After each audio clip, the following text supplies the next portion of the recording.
Hello. Welcome. My name is Elizabeth. My pronouns are she, her, and I'm really glad you're here.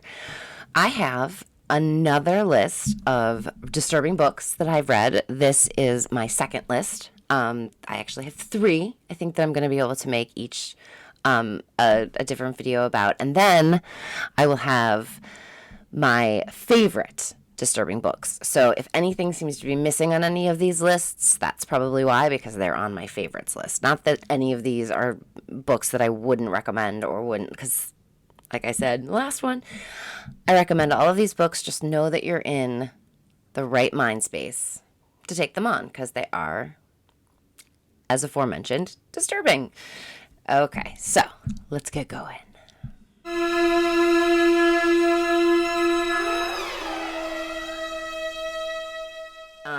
The first book on here, on my list, is actually by Stephen King. Shock of all shock. Actually, the shock is that Stephen King's story wasn't on the last list, but I'm going to make up for it on this list. It's Dreamcatcher.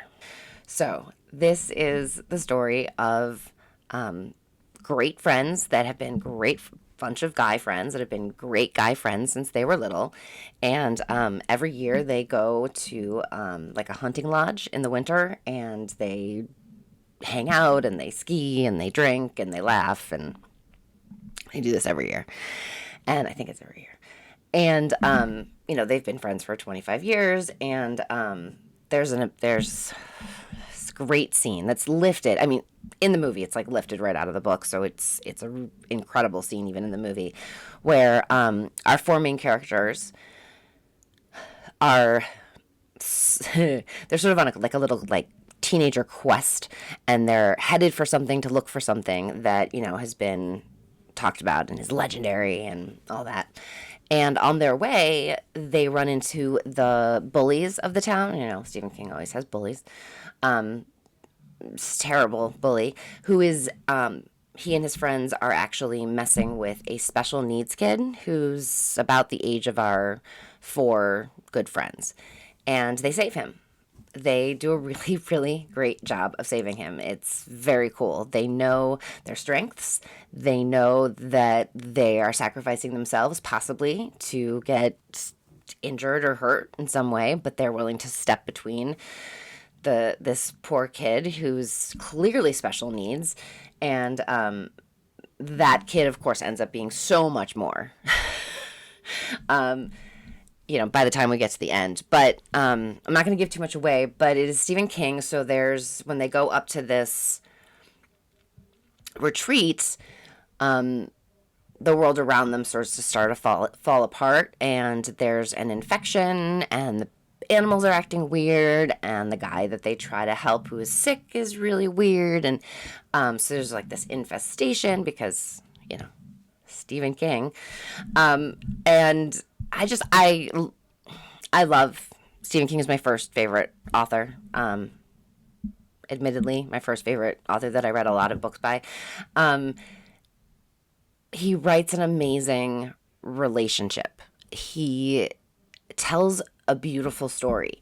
His relationships and the way that they change and they grow while the characters are changing and growing. It's fascinating, and it's so cool, and I just love it. But Dreamcatcher is really, really cool because like I said, part of it takes place inside a character's mind, and he's trying to hide information from an invader into his mind, and it's very cool. It's very cool, but it's really disturbing if you think about how your mind is one of the few places that you should absolutely have complete domain, and all of a sudden one of these characters doesn't.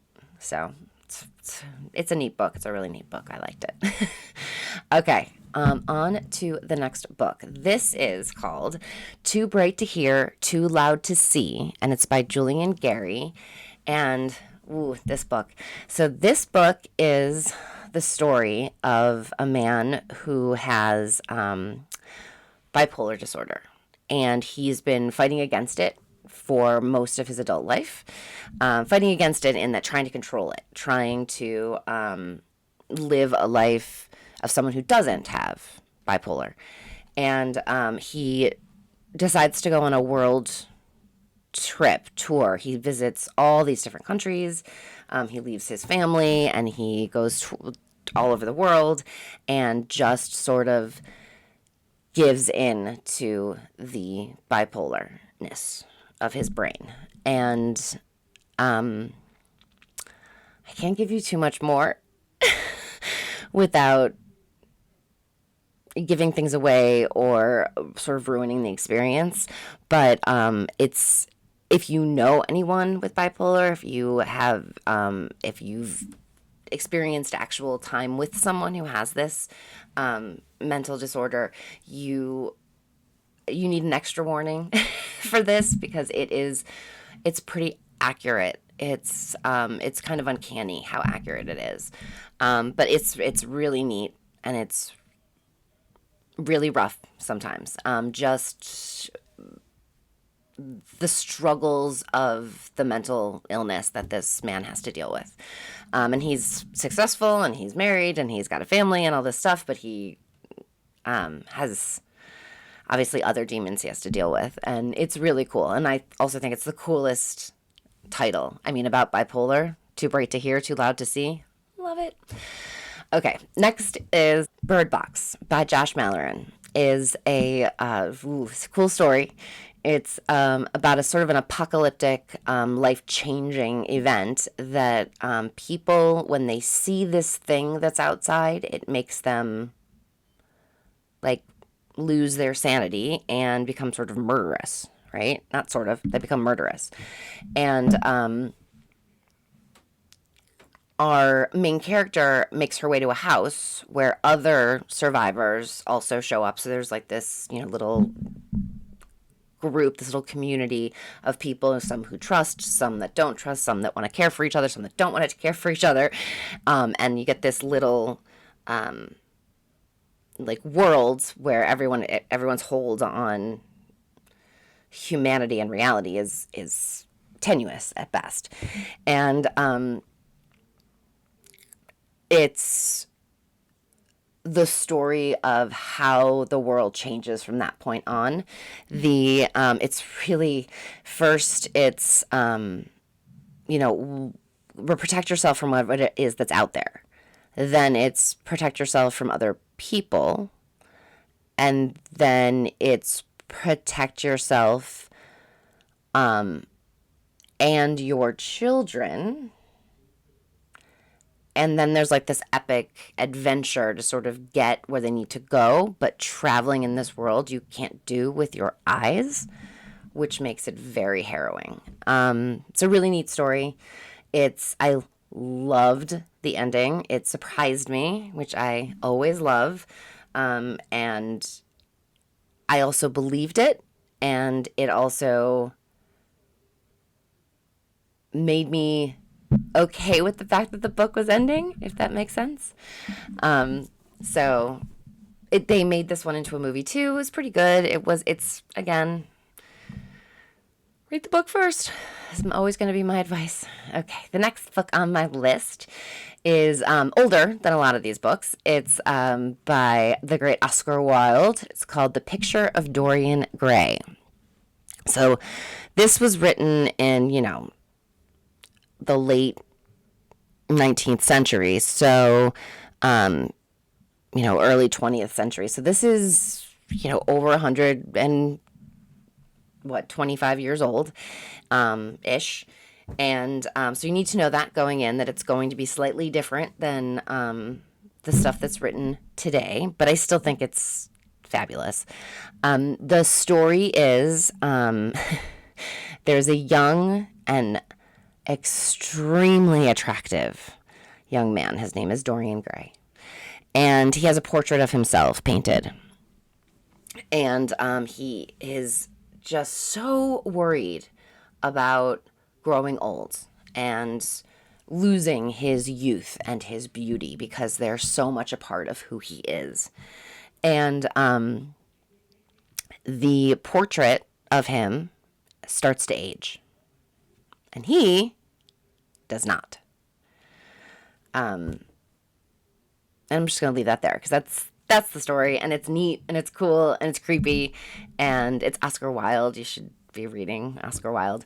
I don't mean to should anyone, but, experience Oscar Wilde if you like reading. Okay, so my next one is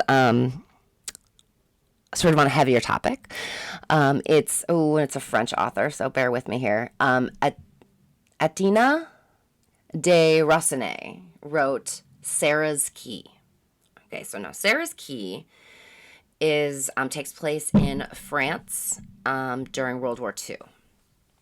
So the atrocities of World War II are one of the reasons that it's on this list, but I had to read a pretty big handful of Holocaust literature when I was growing up, which I think is great. I think everyone probably should be reading and learning about that. So, Night by Elie Wiesel, or This Way to the Gas, Ladies and Gentlemen, Primo Levi, or The Faults in Our Stars, Lois Lowry. There were a lot of books that I read when I was younger because I was supposed to, because I was told to, and they were really upsetting and really disturbing because it was Holocaust. But I have learned, I've been through lots of schooling, so I've learned a lot about it. And this one has an extra step of mental torture, I guess is the best way to put it. It's called Sarah's Key. So this is a French family, and they're Jewish. They have a place under the floorboards that they can crawl into and lay down and fit if they just lay down and then just wait for whoever's coming in, to come in, check that if they're there, they're not there, and leave.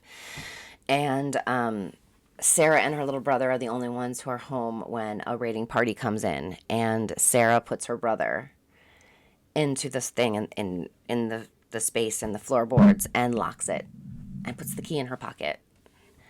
And for the rest of the book, she's just trying to get back to see if he's been freed, if he was freed, if he wasn't freed, is he okay, is he not okay, what's going on? Because even though she's dealing with all of the terrible atrocities of the Holocaust, which is awful, she also has this thing hanging over her. And I found this one to be extra disturbing. Now, it's a historical fiction. This is fiction. So if you're someone who doesn't think that there needs to be fiction written about the Holocaust, then probably this isn't the book for you. But I personally think that fiction on any topic is important, but I love reading, and I want to read every story there is because I love stories. So, okay, we are on number 8, and we are back to Stephen King. This one is called Desperation. Is an epic. It's, even though it only takes place in one small town called Desperation, obviously, it is a epic fight between good and evil, and evil is represented by just the strongest, meanest people, and the good is represented by a little boy. Because that's how Stephen King writes the story. So this child has to lead the rest of the good people to the fight against the evil. And I don't think that I can accurately give you any more of a description than that, because if I start to get into the weeds and tell you all the story, then it's going to get really, really detailed. It's great Stephen King. It's the kind of Stephen King that slowly amps up the horror as it goes. It's just slowly gets more and more horrifying. Desperation, I think it's really cool. I remember recommending it to a friend who was like, wait, how do I not know about this? I don't know why no one talks about it. It's very cool. Okay, my next book on this list, or at number 7, is by Gillian Flynn. She's pretty famous because she wrote With the Girl on the Train and Gone Girl. But this book that I've chosen is Sharp Objects. So this is a story of a family, a rich, old money rich family from the South, the kind of rich where they have a salon as one of their rooms, you know, and a conservatory as one of their rooms. There's 3 daughters in the family, and the one passes when she's very young, and one has gone off to become a reporter. She's a journalist, and one is still at home because she's like 13 or 14. So our main character is the one that goes off to become a journalist, and as we get to know her, we find out that she has been cutting herself her whole life, and she has literally carved words into her skin.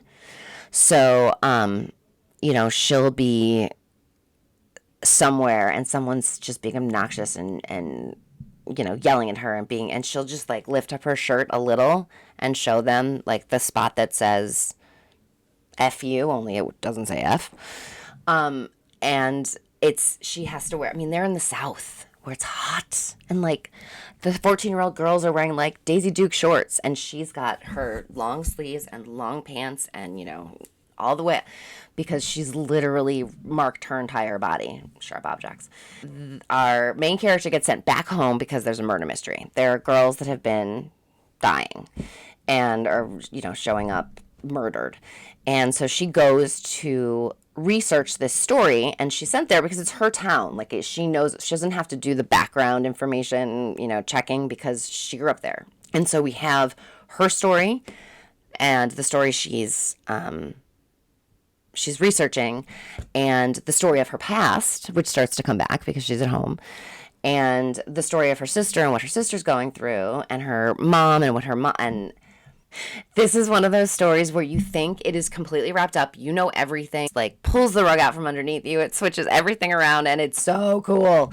And I am totally here for it, and I love it. So, Sharp Objects. This was made into a limited release series, I think on like HBO. And it was they did a pretty good job. They did a really good job. I was glad to see that it wasn't just a 2-hour movie, that it was like they gave it the full whatever 8 hours it needed to be told. I'm always going to tell you to read the book first. Okay, number 6 on my list is a book by Scott Thomas called Kill Creek. And this is just some good haunted horror story. The reason that I read it, sometimes there's like just a little thing that makes me go, oh, I'll read that. And that was a review by Stephen King that said it was one of the scariest books he'd ever read. And I was like, whoa, you scared Stephen King? Right? I mean, that's fair to be impressed with. So Kill Creek is about a haunted house that it's agreed that it's haunted. It's been abandoned for a while. And a reality TV show producer or director decides that he's going to get a bunch of horror writers, so different style horror writers, to come spend time at this house together and stay in this house, maybe work on some of their stories. And they're at the house, and I remember thinking, like, there's not that many creepy things happening. Like, what's the big... And it's the fact that the haunting follows them after they leave the house.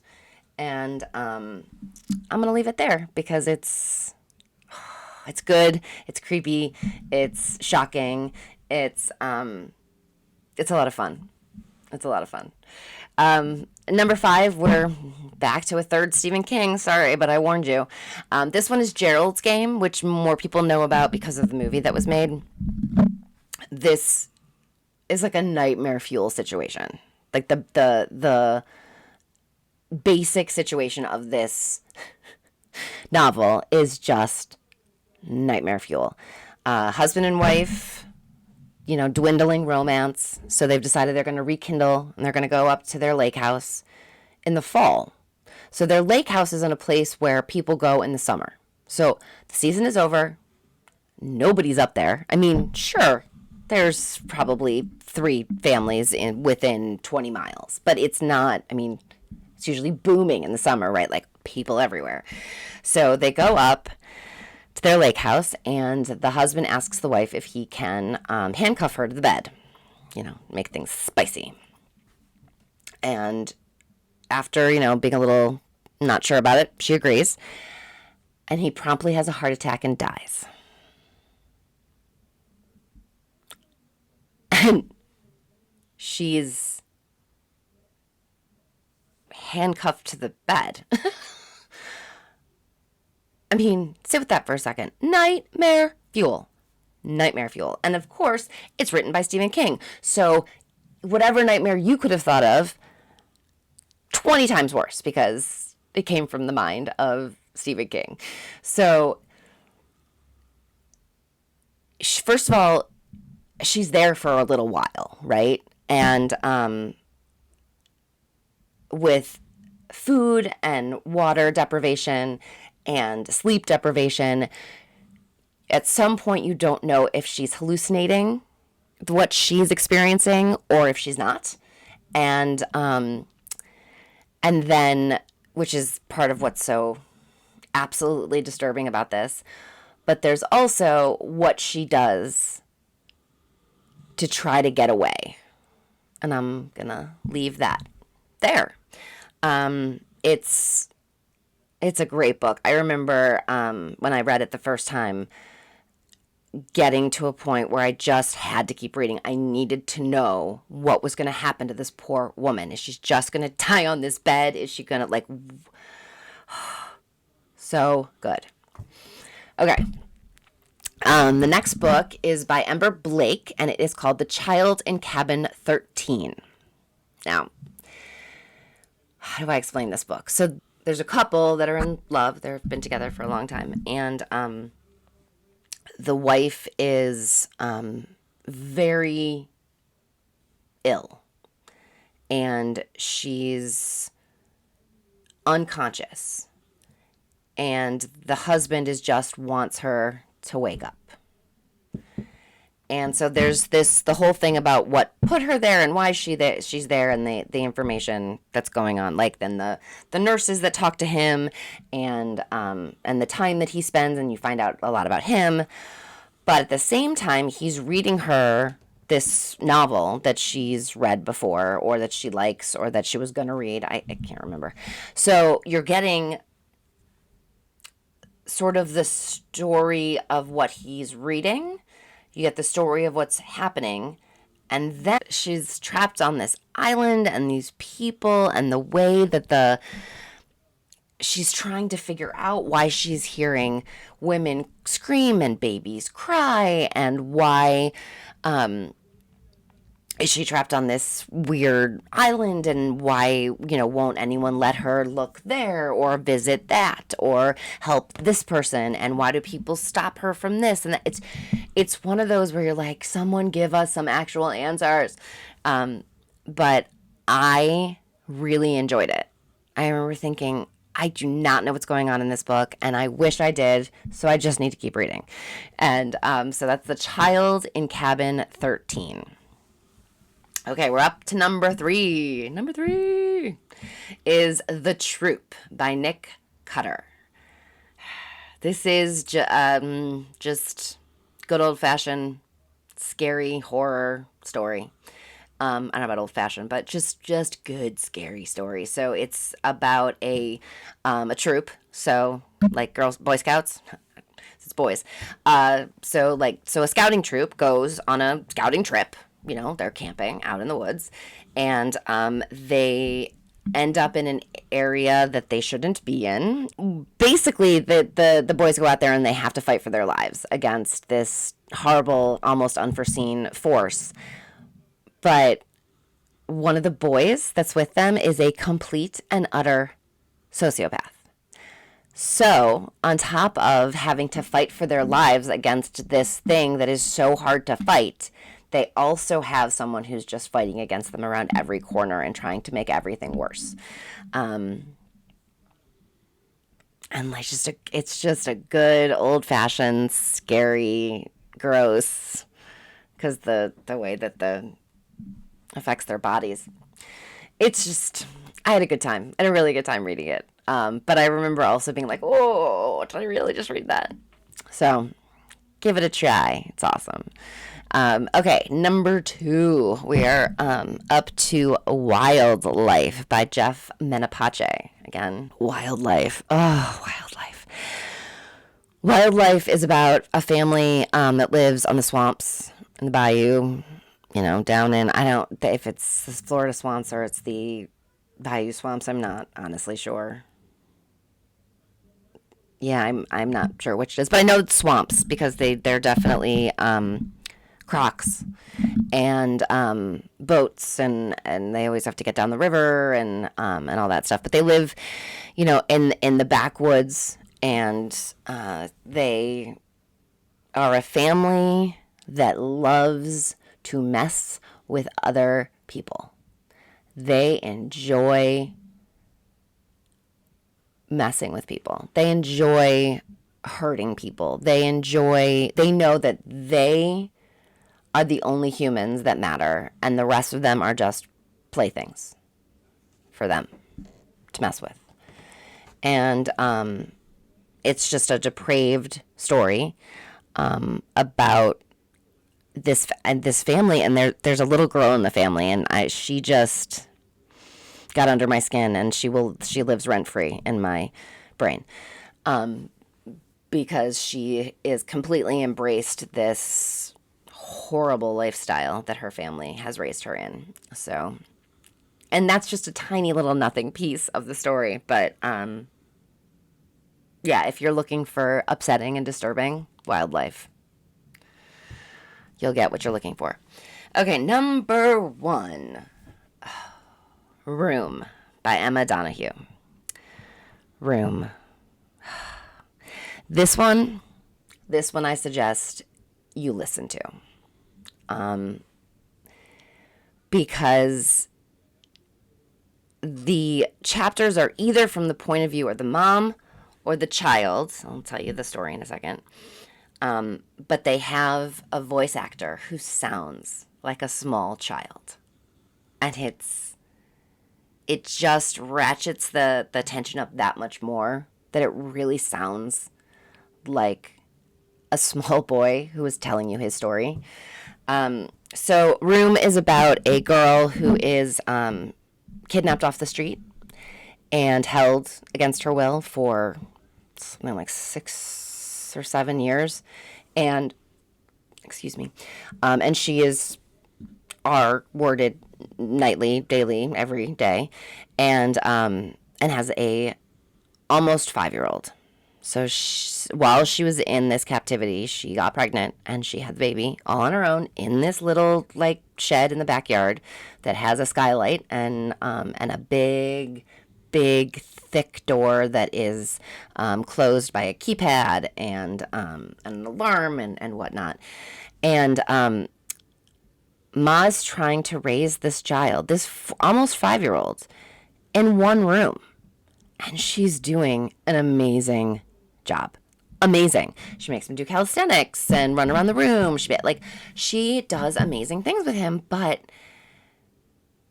all he knows is room.